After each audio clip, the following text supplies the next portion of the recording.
Baiklah, Assalamualaikum. Saya Putri Syakira akan menjawab pertanyaan nomor 1, yaitu domain perkembangan proses didik yang menjadi target bimbingan dan konseling. Telah diketahui bimbingan dan konseling merupakan salah satu layanan yang membantu membimbing dan mengarahkan siswa dalam pembentukan karakter, kepribadian, kehidupan sosialnya, lalu pengembangan dan perencanaan masa depan dan karir. Jadi menurut saya domain perkembangan peserta didik dalam menjadi target dalam bimbingan dan konseling, yaitu yang pertama, siswa atau peserta didik harus menjadi salah satu anak didik dalam satuan pendidikan yang seperti sekolah dasar. Lalu kemudian syarat kedua yaitu anak atau peserta didik harus memiliki suatu permasalahan baik dalam kehidupan sosial ataupun cara belajarnya, sehingga guru atau konselor dapat memberikan arahan. Kedua, peserta didik membutuhkan arahan ataupun bimbingan dalam membantu dalam pengembangan karakternya. Kemudian yang ketiga, peserta didik seorang yang membutuhkan arahan atau bimbingan dalam perencanaan dan pengembangan masa depan karirnya di masa depan. Lalu soal kedua yaitu konselor sekolah dapat melakukan intervensi untuk memfasilitasi ke peserta didik mencapai tugas-tugas perkembangan. Jelaskan 3 diantaranya. Menurut saya ada bimbingan konseling individu, kelompok kecil, dan kelompok besar. Yang pertama yaitu bimbingan individu, di mana di sini konselor dan peserta didik akan melakukan tatap muka secara individu untuk mencapai tujuan-tujuan yang akan dicapai dalam melakukan bimbingan. Lalu yang kedua yaitu bimbingan kelompok kecil, di mana bimbingan kelompok kecil merupakan salah satu layanan konseling yang diselenggarakan dalam suasana kelompok yang memanfaatkan dinamika kelompok serta terdapat hubungan konseling yang hangat, terbuka, permisif, dan penuh keakraban antara anggota kelompok.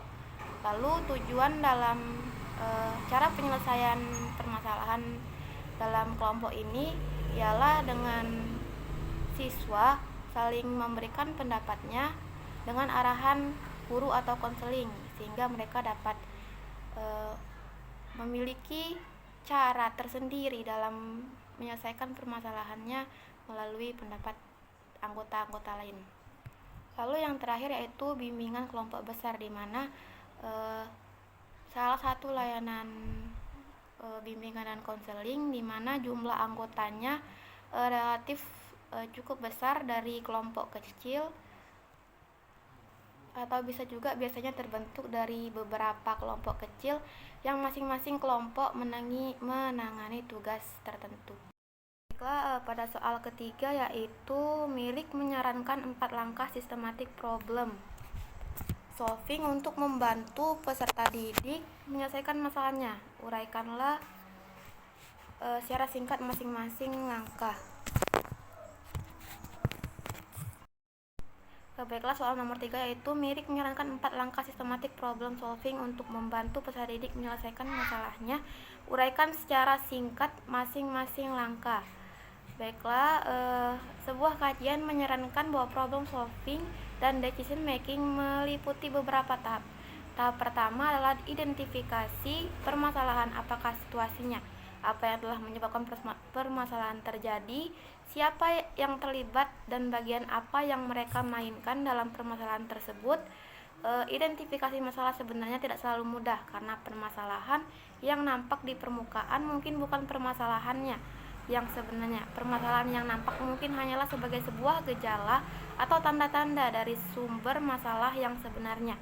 Tahap kedua adalah tahapan mendefinisikan permasalahan Ketika seorang konselor meneliti sebuah situasi, akan memecahkan permasalahan tersebut ke dalam area-area yang dapat membimbing pemahaman lebih melanjut.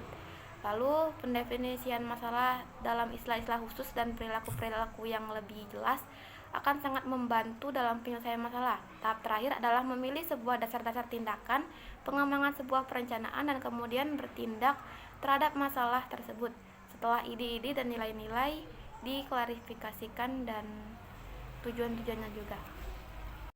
Baiklah, kemudian nomor 4 saya lewatkan. Nomor 5 yaitu salah satu objektif dari layanan dasar ialah demonstrate cooperative behaviors in groups. Uraikanlah maksud dari objektif ini jika menggunakan model sejarah. Langkah-langkah operasionalnya supaya peserta didik sekolah dasar dapat mencapai tujuan ini. Baiklah, yang pertama-tama arti dari demonstrate cooperative behavior in groups itu merupakan menunjukkan sikap kooperatif dalam kelompok. Maksudnya